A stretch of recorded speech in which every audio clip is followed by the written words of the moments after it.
Kisah Nabi Muhammad Shallallahu Alaihi Wasallam dari lahir sampai wafat.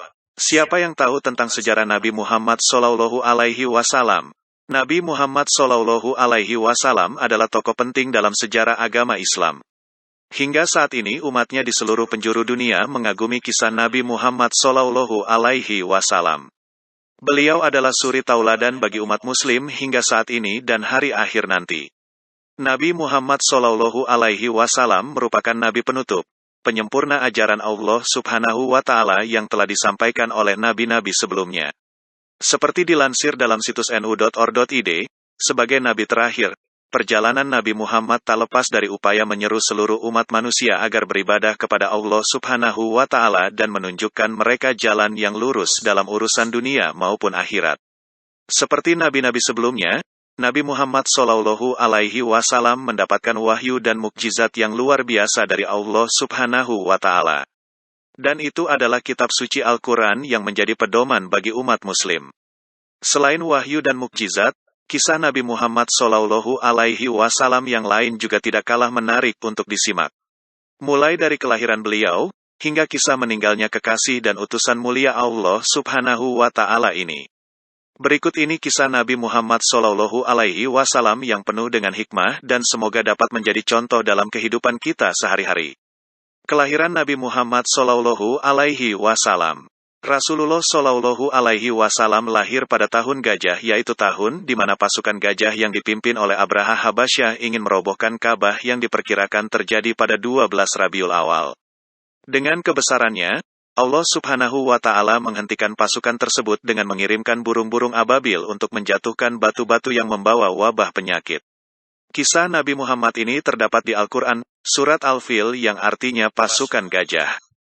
Di tahun inilah, Nabi Muhammad Shallallahu Alaihi Wasallam lahir di Makkah dan dibesarkan sebagai anak yatim karena Abdullah, ayah Nabi Muhammad, wafat sebelum Rasulullah Shallallahu Alaihi Wasallam lahir. Beberapa tahun setelah menghabiskan waktu dengan ibunya, Aminah, Nabi Muhammad Shallallahu Alaihi Wasallam kemudian dibesarkan oleh kakeknya yaitu Abdul Muthalib. Sayangnya, umur kakeknya pun juga hanya sebentar. Setelah 2 tahun dibesarkan oleh kakeknya, Abdul Muthalib meninggal pada umur Rasul yang ke-8 dan Nabi diasuh oleh pamannya Abu Talib. Abu Talib dikenal dengan orang yang dermawan walaupun hidupnya fakir atau tidak mencukupi kebutuhan sehari-harinya. Hanya dengan keadaan tersebut, Nabi Muhammad Shallallahu Alaihi Wasallam dapat berkembang dan tumbuh dengan pamannya. Nabi Muhammad Shallallahu Alaihi Wasallam mendapatkan wahyu pertama. Sebelum menjadi seorang rasul, Nabi Muhammad telah mendapatkan beberapa karunia istimewa dari Allah seperti wajahnya yang bersih dan bersinar yang mengalahkan sinar bulan, tumbuh suburnya daerah tempat Halimah, ibu yang menyusui Nabi, padahal tadinya gersang dan kering, dan lain sebagainya. Itulah tanda-tanda kebesaran Allah yang menandakan akan datangnya Nabi yang terakhir yang memiliki kedudukan yang tertinggi nantinya. Pada saat Rasul ingin mendapatkan wahyu pertamanya, Rasul mendapatkan sebuah mimpi malaikat Jibril menghampirinya. Rasul pun menyendiri di Gua Hira, tepatnya di sebelah atas Jabal Nur. Disitulah Rasul diperlihatkan bahwa mimpinya adalah benar. Malaikat Jibril pun datang kepada Rasul dan turunlah wahyu yang pertama yang ia bawakan dari Allah Subhanahu wa Ta'ala dalam surat Al-Alaq yang artinya, bacalah dengan menyebut nama Tuhanmu yang menciptakan, Dia telah menciptakan manusia dari segumpal darah. Bacalah, dan Tuhanmulah yang Maha Pemurah, yang mengajar manusia dengan perantaraan kalam. Dia mengajarkan kepada manusia apa yang tidak diketahuinya. Quran Surat Al-Alaq 1-4. Walaupun Nabi merasa ketakutan, disitulah kisah Nabi Muhammad sebagai Rasul dimulai. Disitulah tempat datangnya Nabi yang terakhir yang akan membawa kedamaian untuk seluruh umat. Berdakwah secara rahasia. Setelah mendapatkan wahyu yang pertama, Nabi kemudian melakukan dakwah secara sembunyi-sembunyi.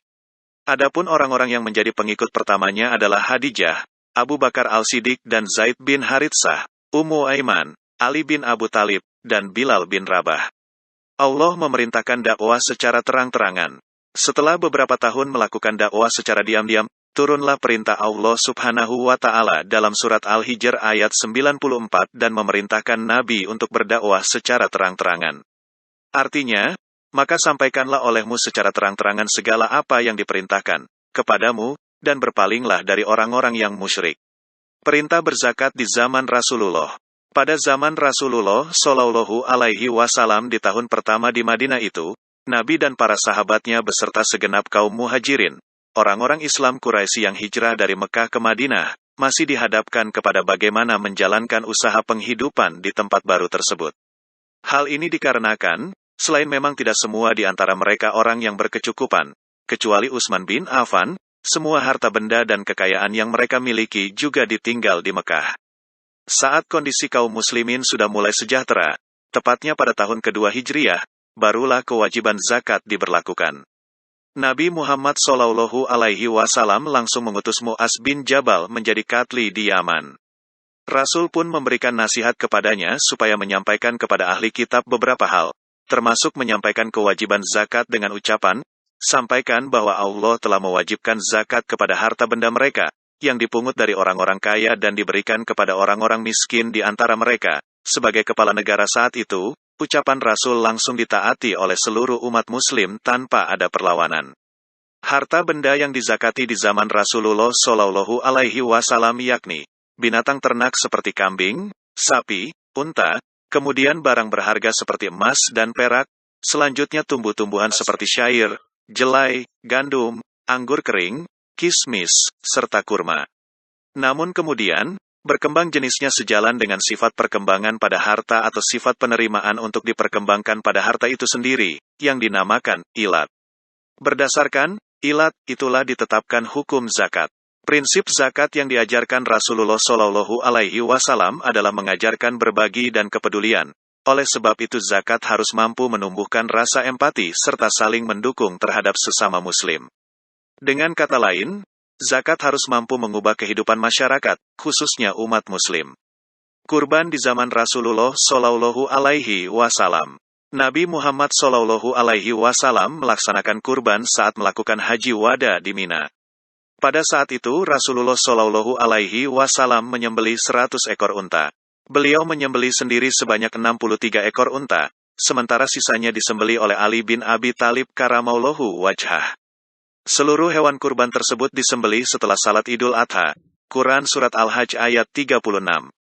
Dalam surah Al-Hajj ayat 36 tersebut dijelaskan tentang jenis hewan yang dijadikan kurban, tujuan dari berkurban, cara menyembelih hewan kurban, waktu memakan daging kurban, dan orang-orang yang dapat memakan daging kurban. Peristiwa Isra Miraj pada tahun ke-11 era Nabi Muhammad Shallallahu Alaihi Wasallam terjadi peristiwa yang menyedihkan. Tahun ini sering disebut dengan tahun kesedihan karena pamannya Abu Talib dan istrinya Khadijah wafat pada tahun tersebut. Setelah peristiwa tersebut, Allah kemudian mengutus malaikat Jibril untuk mendampingi Rasul dalam melakukan perjalanan dari Masjidil Haram ke Masjidil Aqsa yang disebut dengan Isra, yang dimana setelah itu Rasulullah melakukan perjalanan kembali dari Masjidil Aqsa ke langit ketujuh yang disebut sebagai Miraj. Disitulah Rasulullah mendapatkan perintah sholat 5 waktu yang wajib dikerjakan seluruh umat Islam. Selain itu ada beberapa hal yang perlu sahabat telisik lebih dalam kisah Nabi Muhammad di balik peristiwa Isra Miraj yang jarang diketahui. Mukjizat Nabi Muhammad. 1. Turunnya Al-Quran. Turunnya Al-Quran saat Nabi Muhammad sedang menyendiri di Goa Hira adalah mukjizat terbesar dan kekal. Mengutip dari Huzaimah Tahido yang selaku Rektor IIKI Jakarta, Al-Quran bukan saja untuk mematahkan segala bantahan dan argumen kaum musyrikin kepada kebenaran wahyu yang dibawa Rasulullah Muhammad Shallallahu Alaihi Wasallam, tetapi ia juga ditujukan kepada seluruh umat manusia. 2. Membelah bulan. Rasulullah menerima mukjizat ini saat orang-orang kafir menentang dirinya.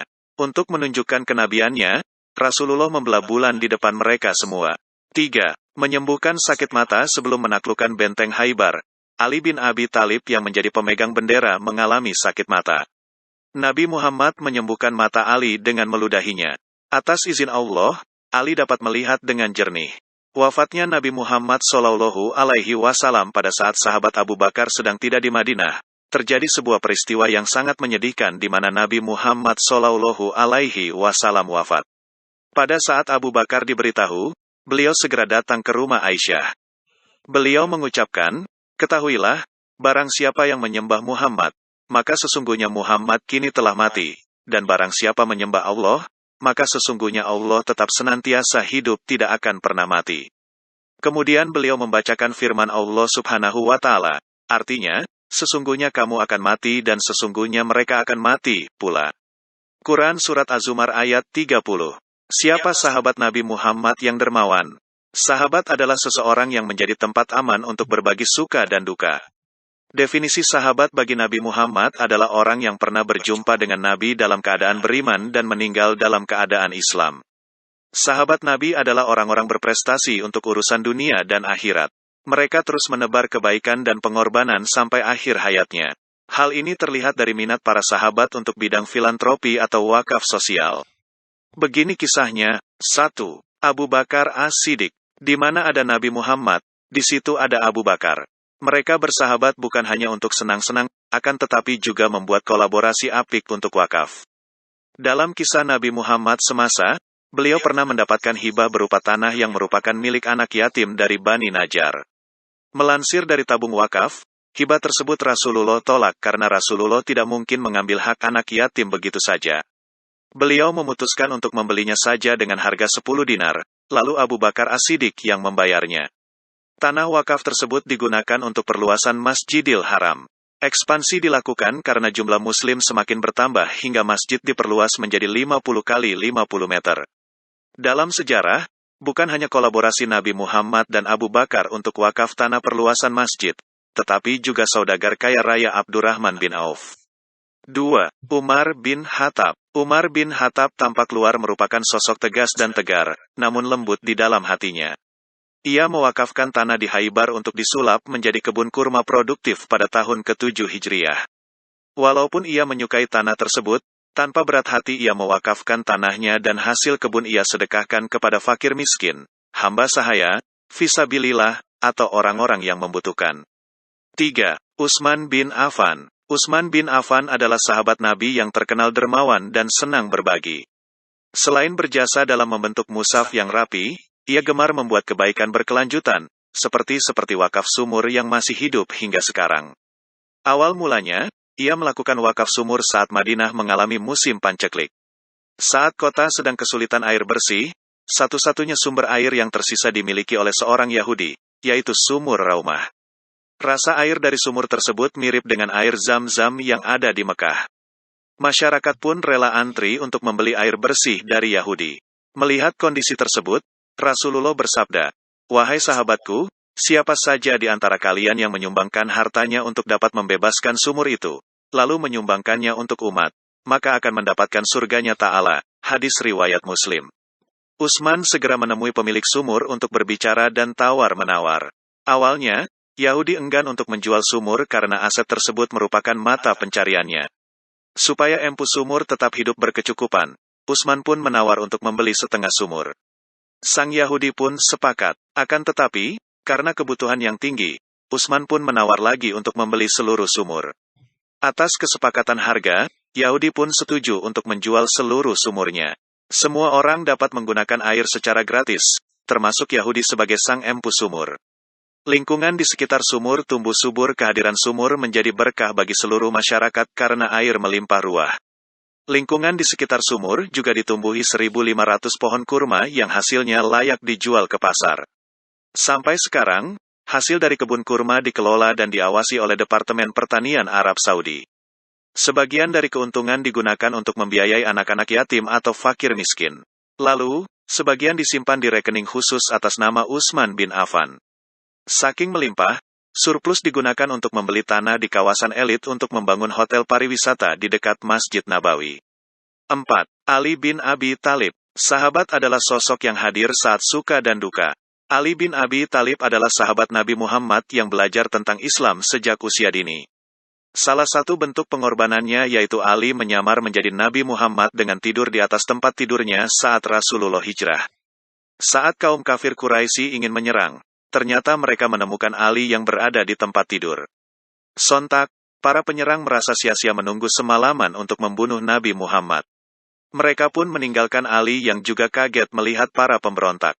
Supaya tidak ketahuan, Ali menyusul hijrah ke Madinah sendirian selang 3 hari pasca penyerangan. Ia bersembunyi pada siang hari, lalu melanjutkan perjalanan pada malam hari. Itu adalah bentuk kesetiaan Ali terhadap Rasulullah. 5. Talhah bin Ubaidillah. Semasa hidupnya, Nabi Muhammad dikelilingi oleh sahabat yang dermawan, seperti Talha bin Ubaidillah. Ia mewakafkan harta berupa kebun miliknya sendiri. Kalau beliau terlalu memikirkan duniawi, ia bisa saja menjual kebun Bairuha dengan harga sangat mahal. Akan tetapi, Abu Talha bukanlah sosok tamak. Ia tanpa ragu berwakaf untuk meningkatkan kesejahteraan umat Islam. Ia memutuskan untuk berwakaf saat mendengar ayat dari surat Ali Imran ayat 92. Kamu sekali-kali tidak sampai kepada kebajikan yang sempurna, sebelum kamu menafkahkan sebagian harta yang kamu cintai. Apa saja yang kamu nafkahkan, maka sesungguhnya Allah mengetahuinya. Ayat ini memacu motivasinya untuk menjemput kehidupan akhirat yang bahagia. Maka dari itu, ia tidak ragu berwakaf atas nama Allah dan Rasulullah Shallallahu Alaihi Wasallam. Jika punya sahabat yang baik, jangan dijauhi, tapi dekati. Karena pasti ia memiliki petunjuk baik untuk kita. Ustadz Haji Ahmad Sonaji menjelaskan kalau Rasulullah memiliki kualitas sahabat yang patut kita tiru. Itulah ringkasan cerita kehidupan Nabi Muhammad yang wajib kita ketahui, terutama kita sebagai umat Muslim.